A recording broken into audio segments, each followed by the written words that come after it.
City reports about 5,800 COVID cases today.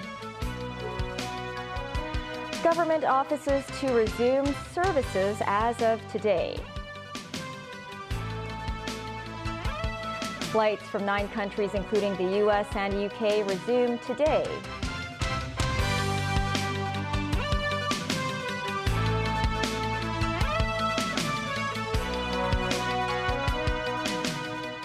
Good evening and welcome. A newly discovered mutant virus strain called XE has Hong Kong health authorities on edge tonight. XE is a blend of 2 Omicron strains and has been detected in 2 overseas returnees. So far, it has not been detected in the community. Today, the city reported around 5,800 new COVID infections and another 116 COVID patients have died. Jackie Lin with the latest.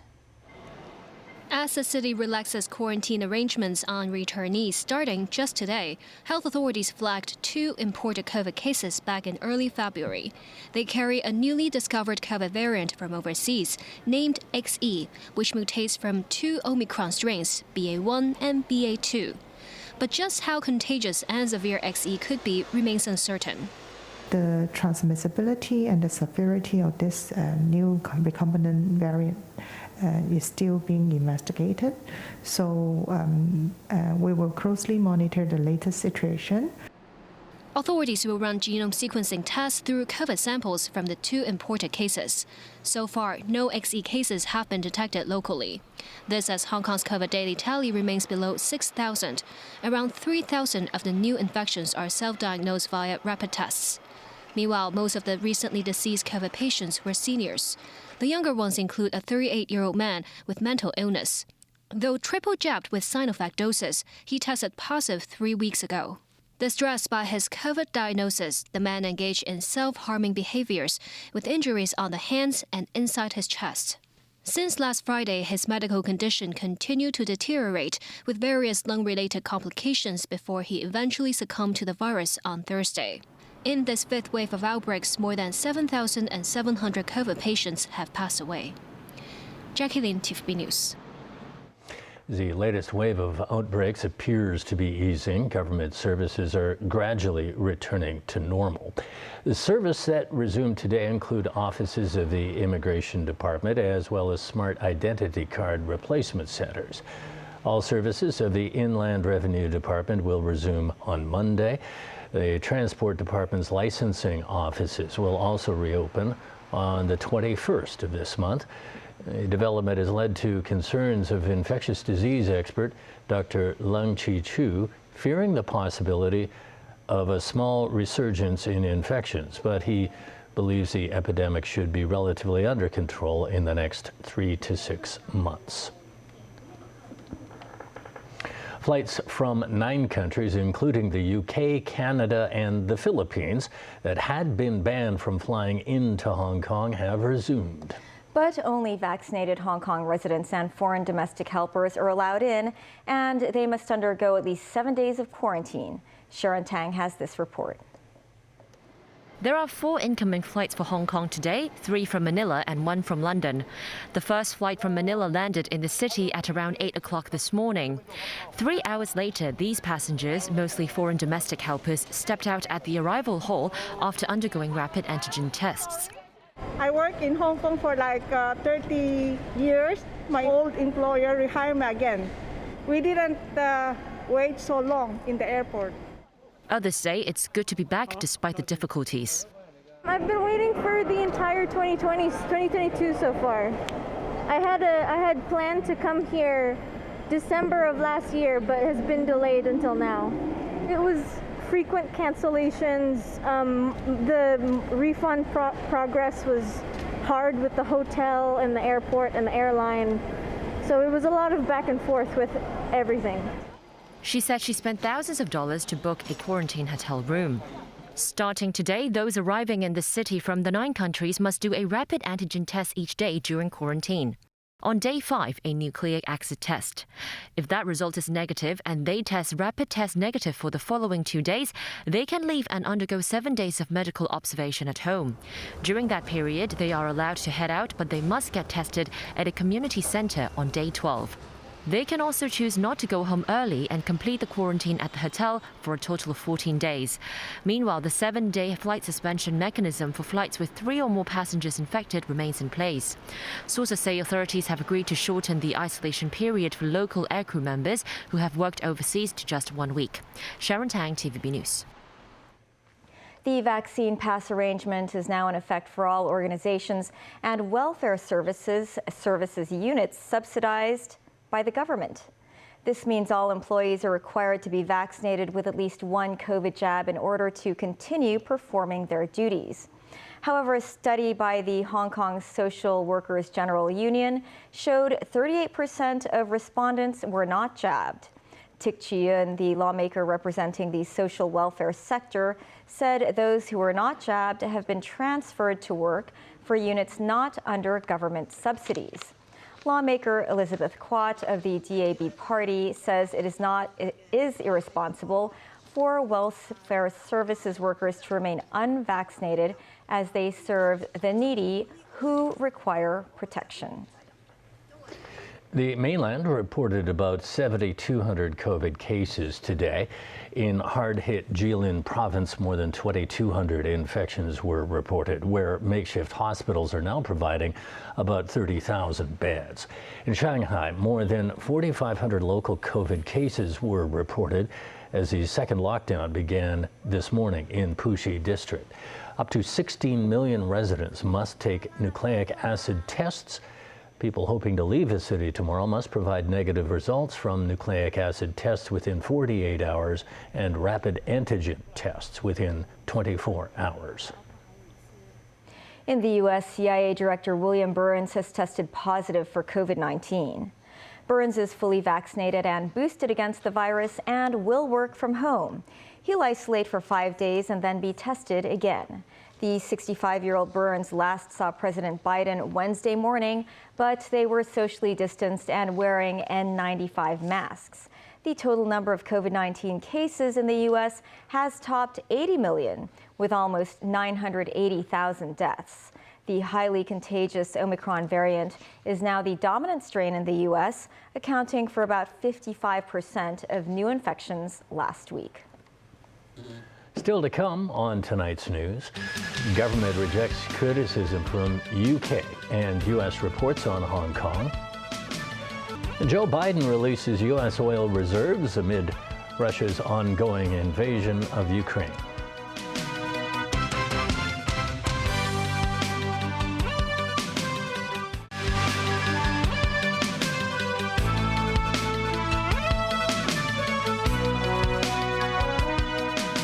Welcome back to TVB News. London and Washington have both issued reports criticizing the Hong Kong government for damaging the city's rights and freedom. But the SAR government has rejected those claims. And a foreign ministry spokesperson in Beijing has lashed out, saying no country has the right to interfere in Hong Kong's and China's affairs. Caleb Leung has details. The UK and the US have both issued reports on Hong Kong criticizing the government, saying democracy and freedom in the city have been eroded. The UK's latest 6-monthly report on the SAR said the Chinese and Hong Kong authorities continue to systematically undermine the rights and freedoms promised to the people of Hong Kong under the Sino-British Joint Declaration. It also said in less than 2 years, China's national security law in Hong Kong has seen opposition stifled and dissent criminalized. Alternative voices in Hong Kong's executive, legislature, civil society, and media have been all but extinguished. As for Washington's 2022 Hong Kong Policy Act report, it said the central government effectively criminalized peaceful political expression critical of the central and local governments. In response, the Hong Kong government said judicial independence in Hong Kong after the implementation of the national security law remains robust as ever. Chaos has stopped and stability has been restored. Rights and freedoms enjoyed by Hong Kong people under the Basic Law, like the freedom of assembly and demonstration, are protected. The government said all actions taken by law enforcement agencies are based on evidence and strictly according to the law and are unrelated to political stance. Furthermore, the media can exercise their right to monitor the government. In Beijing, Foreign Ministry spokesperson Lee Keqing said, Hong Kong's affairs are China's domestic affairs that no foreign country has any right to interfere. The U.S. report in this regard of facts wantonly criticizes Hong Kong's affairs and criticizes the central government and the Hong Kong SAR government. China deplores and rejects it. The U.S. should immediately stop this wrong practice and be prudent on issues relating to Hong Kong. Zhao also said UK's report distorted facts and grossly interfered in Hong Kong's and China's domestic affairs. Caleb Leung, TVB News. Premier Lee Keqing held a virtual summit with top European Union officials. In the summit, Lee met with Commission President Ursula von der Leyen and European Council President Charles Michel. President Xi Jinping is also expected to meet with the two officials later. The EU is believed to be seeking assurances that Beijing will not help Russia in their military operation in Ukraine. EU officials said that any help to Russia would damage China's international reputation and jeopardize China's economic and trade relations with the EU. Chinese Foreign Ministry spokesperson Zhao Lijian said all countries have the right to decide their own foreign policies independently and should not be forced to pick sides. Other topics of discussion during the meeting include climate change, human rights, and biodiversity. Russian troops have left the heavily contaminated Chernobyl nuclear site after returning control to the Ukrainians. There are reports Russian soldiers received significant doses of radiation from digging trenches in the area around the closed plant. Talks between Ukraine and Russia resumed today by video, but as attacks continue, there is little optimism for progress. In what would be the first attack of its kind, if confirmed, Russian officials are accusing Ukraine of flying helicopter gunships into Russia today and striking an oil depot just north of the border.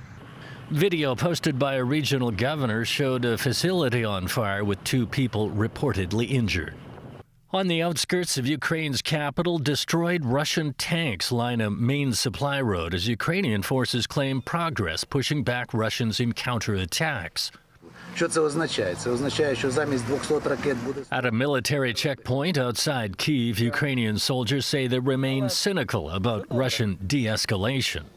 Western leaders say there are growing indications Moscow has repeatedly lied about its intentions to scale back military operations and is instead trying to regroup and reinforce its offensive in the east. Intelligence indicates Russian President Vladimir Putin's small inner circle is not giving him the true picture of the war, contributing to military miscalculations. I'm not saying this with a certainty. He seems to be self-isolated. And there's some indication that he has fired or put under house arrest some of his advisors. The head of Britain's military says Putin is weaker now than he was before the invasion. Putin has already lost. Far from being the far-sighted manipulator of events that he would have us believe, Putin has damaged himself through a series of catastrophic misjudgments. Ukraine's international allies have agreed to send more aid and military equipment, including artillery, ammunition, and armored vehicles. It can't come soon enough for the besieged port city of Mariupol, where Russian forces yesterday blocked a convoy of dozens of buses evacuating people after the Russian military agreed to a limited ceasefire in the area. Ukraine's deputy prime minister said Russian forces also seized 14 tons of food and medical supplies in a dozen buses that were trying to make it into Mariupol. Well, meanwhile, the U.S. president has ordered the release of 1 million barrels of oil per day from the country's strategic petroleum reserve. It's a bid to control energy prices that have spiked since steep sanctions were imposed on Russia over the invasion of Ukraine. Alan Bucknia reports. Biden says the increase in oil supply will last for 6 months. This is a wartime bridge to increase oil supply until production ramps up later this year.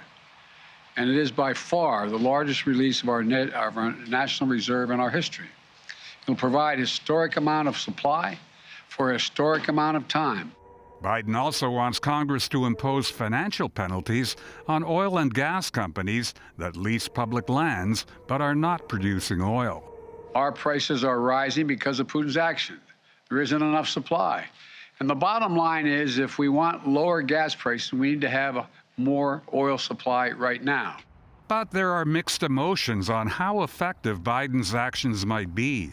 My belief is that by adding supply to the overall energy environment will put pressure on oil prices and allow them to come down well below the $130 that we saw recently, as well as the $115 that we're trading just a few days ago. Our belief is that it will be beneficial to consumers because now we will see a reduction in gasoline prices. World oil consumption is something like 97 million barrels per day, almost 100 million barrels per day. We're talking about releasing 1 million barrels for a period of 6 months or so. So symbolically, good idea. Meanwhile, in an effort to prop up Russia's floundering currency, President Vladimir Putin is demanding payment for Russian energy in rubles. Antwort ist sehr, sehr kurz. German Chancellor Olaf Scholz rejected the demand, saying he checked the contracts and will continue paying in euros. He says he hopes Germany will be independent of Russian oil and coal before the end of the year, but reducing dependence on gas will take longer. Alan Booknia, TVB News. Schooling all over the world has been affected by the COVID pandemic. NBC News now takes a look at how educators and students are adapting to a new normal in California. In Mrs. Louise Alano's third period at El Cerrito High School, just outside San Francisco, how much is he going to get a refund of? Students learning about taxes take a quick break to teach us about what life is like these days. How many of you rather be in class than on Zoom? Pretty much everybody. Some of the most drastic changes are obvious. Campus COVID testing, masks, which were still required during our visit, and cell phones that seem to be everywhere. How many of you guys are having more trouble concentrating now than you did during the pandemic? During distance learning, there's a lot of dependence on technology, and I think for me personally, I haven't really left that. It feels better to be around these people instead of just looking at people on screens. And educators say that face-to-face instruction is critical as they try to close a 2-year learning gap that disproportionately impacted already struggling students. The gap just got wider and deeper, and we've been trying to get out of it, and it's just harder now. Test scores show those lagging behind their peers before the pandemic were pushed even further back. We first visited El Cerrito a year ago. It's really hard. Back then, Nayeli Camarillo was helping her parents make ends meet, working late into the night and cleaning houses during the day while listening to her classes on Zoom. She was about to give up hope for college, but thanks to family and some of our viewers, she's now enrolled studying interior design. Now that I'm in college, I know I'm doing my dream that I wanted. The principal here says the focus has been on students' academics and mental health, but these days she worries a lot about the teachers too. You have a mental health center here, and it's not just for students now. Some of the teachers are also going? This year, because our teachers were going through so much stress, and they felt guilty and shameful about it, we ended up taking teachers in our mental health clinics. And you literally... It's a kind of help teachers like Mrs. Alano say should be available to every educator. It was bad. I was struggling to get out of bed, to even try to connect with my kids. I felt like I lost my identity. Now the new normal, trying to balance learning, mental health, and the well-being of students and teachers. Gary Schwartz, NBC News, El Cerrito, California. Thanks for joining us. Have a great weekend ahead. Good night.